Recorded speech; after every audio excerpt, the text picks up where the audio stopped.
Good morning, everybody. It's Tuesday. Uh,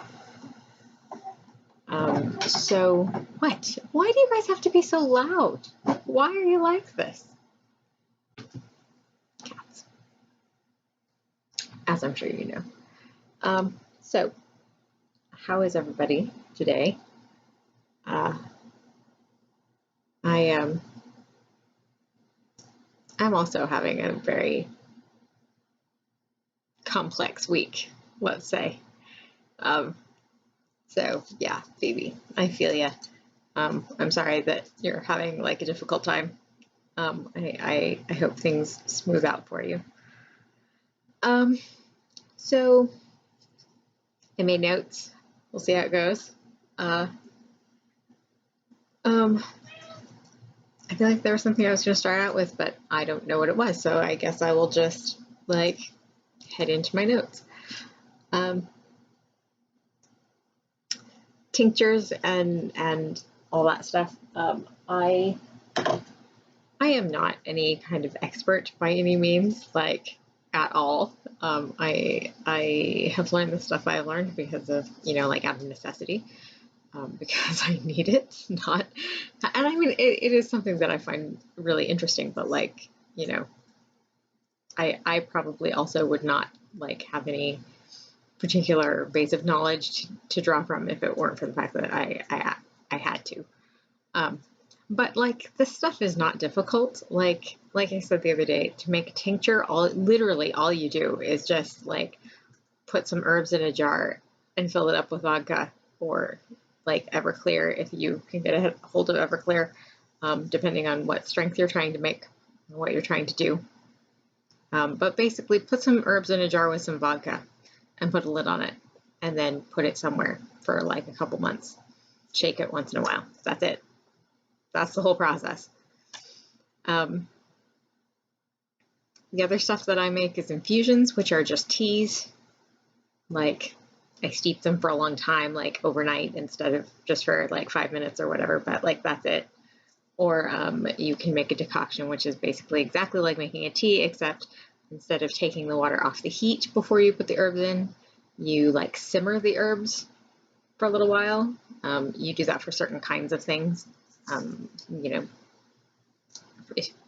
If you have certain particular circumstances that warrant that. But yeah, like that's all it is. It's not difficult.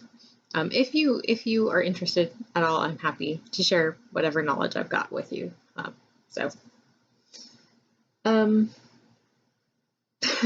The thing about the loud box to Poland made me like cackle out loud.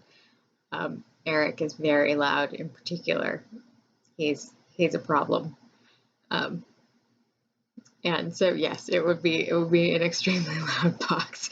Even if it just had just Eric in it, it would be an extremely loud box. Yeah, it would be bad. The whole thing would be a terrible, terrible idea. I sometimes have just like a string of cats following me around yelling at me. It's not enjoyable. They're very bad cats. Eric is sitting here right now listening to me talk bad about him, and he's going to start yelling at me at any moment. I can feel it. So Nano and the tarot thing, you asked me about how that's going, and the thing is, like, the tarot thing is great. Actually, I'm really enjoying messing around with it, and like I actually think the tarot prompt thing will work super well. I haven't been trying to do the challenge spread thing because that is just too many cards. I've just been doing like a basic like 3-card spread, which is smaller and more manageable for me. The problem here, and it's not the problem of the tarot prompt idea or anything like that, it's just my specific circumstances, is like the brain does not work so good. I've been having a lot of brain fog the past week, and so it's just it's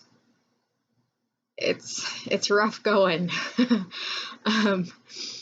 But So yeah, I'm not really producing anything of any note. But the idea is working out really well. The idea of the tarot prompt thing is great actually, and I think like I'm definitely going to keep it in mind as something to sort of have in my back pocket for when I want a prompt or like an idea for something, because it's actually is working pretty well, and I like playing with the cards. They're kind of fun. Yeah, you mentioned the thing about your friend, and like I don't know if you have mentioned that situation like on the channel before. I do remember you tweeting about it once, because I remember seeing the tweet and being like, wow, that is just a thing to say with your own mouth. Wow. Or I guess technically type with one's own fingers, whatever, but like, I was like, wow, wow, wow. So yeah, that is an interesting memory to have, and an interesting interesting combination to put together. I guess that and the tarot thing. So yeah. Oh, the diary gaps. The thing about the diary gaps. I found actually the part. I think this is the part I was thinking of anyway. The book is The New Diary by Christine Rayner. I hope I'm pronouncing her name correctly.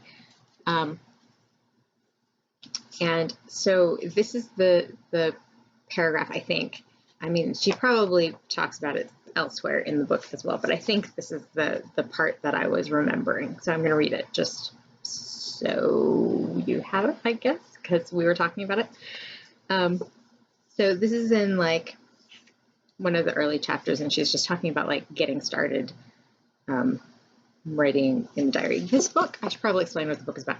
The book is about like the process of journal keeping, I guess. And it's like, it's meant to like help you, like if you feel uncomfortable or weird, like you don't really know how to start a journal, or like maybe you already keep a journal, but like you don't feel like you're really like using it as a tool. This is basically like how to use it as a tool, essentially. And and not just as a tool, but like as a thing for yourself, kind of as like a self-care device, sort of. And I first read this when I was in college. I found it by accident when I was just randomly poking around in the college library, which is how I found a lot of stuff that I read.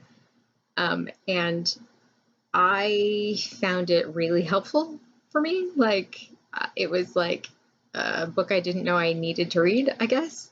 I found it really useful. So anyway, so this is the paragraph. I got sort of off on a tangent there. Okay, here's the paragraph. Allow yourself to write whenever you feel like it.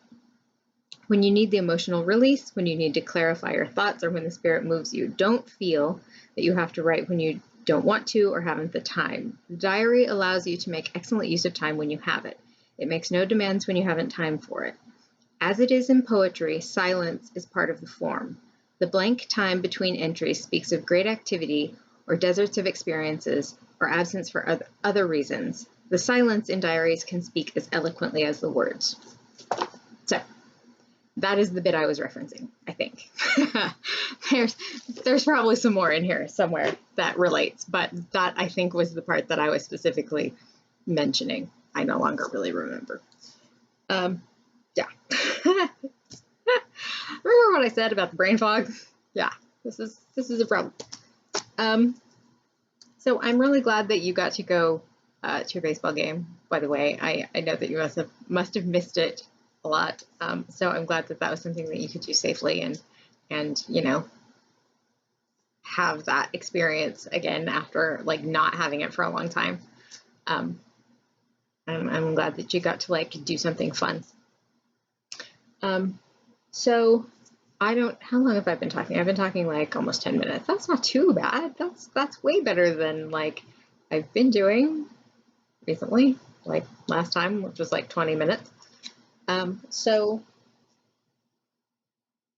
I think that's everything that I was gonna like talk about this week.